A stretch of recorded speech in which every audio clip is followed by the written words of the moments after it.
the Flying Bird here again, bringing you another battle featuring that Mega Garchomp team. I'm sorry if you guys are really sick of it and think that's not a really good team, but look, it's one of my personal favourites that I've used. It's in the same category as the Dragonite team, and it's probably the team that made me want to play this meta. So, it's the 10th episode, and I've decided to bring out a video by pure chance I picked up, which was actually a Garchomp sweep. And as I say, I'm a really risky sort of bold player, and I can get criticised for that, but at the same time, it's what I do. It's what I do as a player, and you might not entirely agree with me, and you might say, you have a bulky offense team, why do you play so aggressively? And the simple answer is this. A couple of really big predictions pay off. I think I played this game live. I was live commentating this with Noobs, actually. And I remember Noobs and I were going through the stage of Noobs asked me, how do I sort of, can I get some tips off you of, how do you predict? And I said, alright, let's get this battle. Now, this battle features Mega Rayquaza, Greninja, Kyogre, Mawile, Sylveon, Aegislash, and you look at my team and you go, all your Pokemon are OU. Oh, that's a bit weird. All these Pokemon are pretty much Uber, but Sylveon. And now, of course, they're not double Zubers, but they're very strong. And I probably predicted a Kyogre lead and a Sylveon maybe. So I lead Machamp and Ferrothorn, but he does very well to obviously to sort of show me who's in boss by going Greninja and Rayquaza. I first turn Protect with Machamp to make sure that Dragon Ascent comes into me.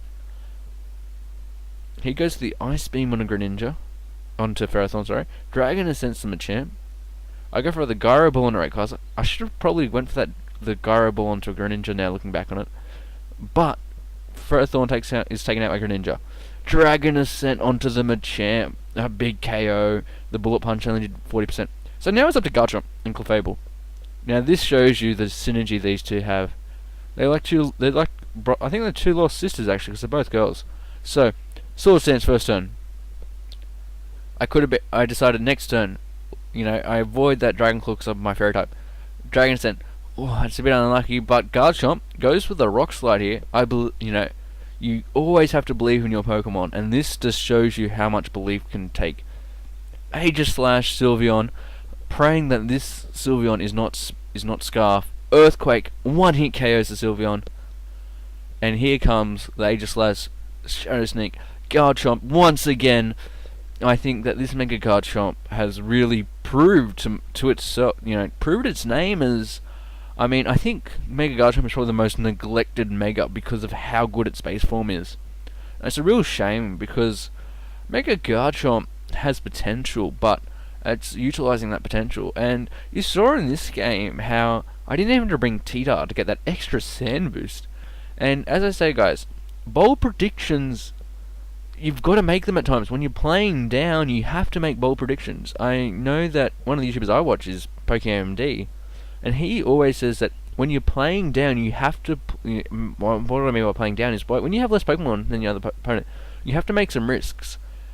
And VGC is really good because, as you saw, it's only another 5-6 turn battle, but you have to make one or two risky plays here, and you saw how costly his move was by going for Dragon Claw. If he went for Dragon Ascent, I probably would have died with Clefable. I don't want to bring up the calcs because I don't want to calc a post-commentary match. But that one misplay came on 1-2-2-6, and that one misplay has given Garchomp a 4-0 sweep, essentially taking me from 4-1 down to a 1-0. And then I just want to showcase how you guys have got to believe in your Pokemon, especially when you bring something that isn't, meta-wise. So if you want to bring like a Mega or Mawile, I'm only saying that because I see it on the screen. Mega Mawile has a lot of potential, and I use it in quite a lot of my live series at the moment because I'm just testing out the Palkia team, and you see that when it sets up the Trick Room, Mega Mawile is such a threat. Garchomp, on the other hand, no one's got a clue what Garchomp wants to do.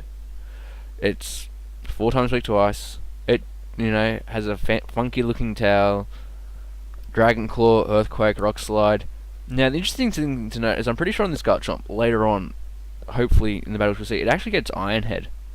And it only runs Earthquake, Rock Slide, Iron Head, and it's, I think it was inspired by the notion of, it was either Sage and Park or Cybertron VGC. It was the fact that you don't need, just because your Pokemon's dual typing doesn't mean you have to have dual stab on it.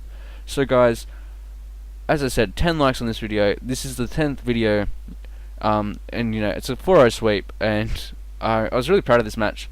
As I said, I'm pretty sure I played this live with talking to noobs, and we're just trying to predict Pokemon. And I think predicting is a real skill in VGC. I mean, in the US Nationals of 2014, Alex Gloz's prediction on one Pokemon switching out and getting that massive Dark Pulse KO on that Aegislash is something that I remember watching the first time. I went, that's the way you have to play VGC. So guys, thank you very much for watching. So tomorrow we should have part 11 and part 12.